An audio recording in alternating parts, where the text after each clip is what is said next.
दोस्तों, मनोज साहनी और सरस्वती वैद का मामला जितना भयानक है उससे ज्यादा उलझा हुआ है।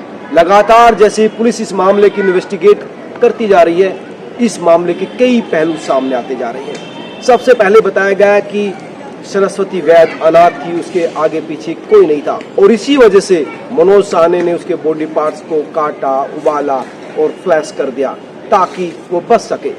लेकिन जो सच्चाई सामने आई वो ये आई कि वो अनाथ जरूर थी, लेकिन उसके परिवार में कई लोग अभी भी हैं। ये 4 बहनें थी और 3 बहनें पुलिस इन्वेस्टिगेट में शामिल हो रही हैं। उनके डीएनए की मिलान भी की जा रही है। खुद वो पुलिस के पास पहुंची थी।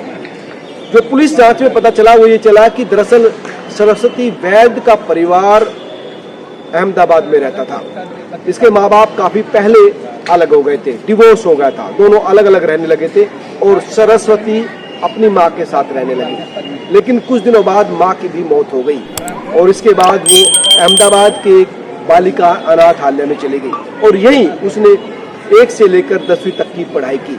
18 साल की जब वो हो गई तो अनाथालय के बाद वो औरंगाबाद में अपनी बहन के यहाँ पर चली गई और करीब जब उसकी उम्र 22 साल हो गई वो अपनी बहन के यहीं रही और इसके बाद वो काम की तलाश में मुंबई आई। और मुंबई में आने के बाद क्योंकि उसके मुंबई में कोई संपर्क नहीं थे, ना कोई काम था, ना कोई ठिकाना था, यहीं उसकी मुलाकात मनोज साहनी से हुई। मनोज साहनी ने उसकी यहाँ पर हेल्प की। दरअसल शुरुआत में काम दिलाने में भी हेल्प की और रहने में भी। बोरीवली में जो उसका फ्लैट था, शुरुआत में जो सरस्वती थी उसी फ्लैट में रही और ये जो काल था जब उसकी नौकरी में हेल्प की, जब उसके रहने में हेल्प की, वही वो समय था जब एक दूसरे के नजदीक आए और वो दोनों इतने नजदीक आए कि फिर दूर न जा पाए और यहीं से उन्होंने साथ रहने का निर्णय किया, लिव इन में रहने लगे। लेकिन सरस्वती की बहनें बताती है कि ये लिव इन रिलेशन नहीं था, दोनों शादीशुदा थे। हालांकि दोनों कानूनी रूप से शादी करना चाहते थे, लेकिन क्योंकि उम्र का फासला काफी लंबा था इसलिए कानूनी रूप से उन्होंने शादी नहीं की। हाँ, मंदिर में शादी जरूर थी और मंदिर में कुछ लोग भी शामिल हुए थे, यानी वो लिव इन में नहीं थे, दोनों शादीशुदा थे, पति पत्नी थे। लेकिन उम्र का फासला 24 साल का था, इसलिए वो अपनी सराउंडिंग के लोग जो है, पड़ोसियों थे, जो लोग थे, उनसे भी नहीं बताते थे कि हम पति पत्नी के रूम में रह रहे हैं। दरअसल अक्सर ये दोनों, क्योंकि काफी लंबे समय तक अहमदाबाद के जो आश्रम में ये रही थी, तो वहाँ आश्रम में दोनों जाया करते थे और आश्रम की संचालिका बताती है कि सरस्वती बताती है कि मनोज उनके मामा है, यानी उस संचालिका से भी झूठ बोला गया। ये नहीं बताया गया कि वो मेरे पति हैं या हम दोनों पति पत्नी हैं, क्योंकि उम्र का फासला काफी था। ये बताया गया कि ये मेरे मामा है और बड़े बिजनेसमैन हैं, इनकी कई कपड़े की फैक्ट्रियां हैं और काफी रिच है। दोनों सफेद गाड़ी से अक्सर आया जाया करते थे और यही तमाम लोगों से इन्होंने कहा था। लेकिन क्योंकि मनोज का और इसका उम्र का फासला काफी लंबा था, तो इसी वजह से मनोज इस पर शक भी करता था काफी और अक्सर इस शक की वजह से दोनों के बीच झगड़े भी हुआ करते थे। और शक की अगर बुनियाद की बात करें तो जो पड़ोसी बताते हैं कि सरस्वती जनरली फ्लैट के अंदर ही रहती थी, किसी से बोलती चालती नहीं थी। तीज त्योहार में भी उनका कम्युनिकेशन और रिलेशन नहीं के बराबर था, किसी से बात नहीं करती थी। और यहाँ भी अगर कभी सरस्वती राशन की दुकान में भी जाती थी तो मनोज साहनी छुप कर उसको देखता था कि किसी से बात ना कर ले, और अगर किसी से बात कर ली तो फिर उसकी पिटाई की जाती थी। और यहाँ पर भी जो मनोज साहनी बता रहा है कि कुछ दिन पहले उसकी पिटाई की थी उसने और अक्सर झगड़ा होता था।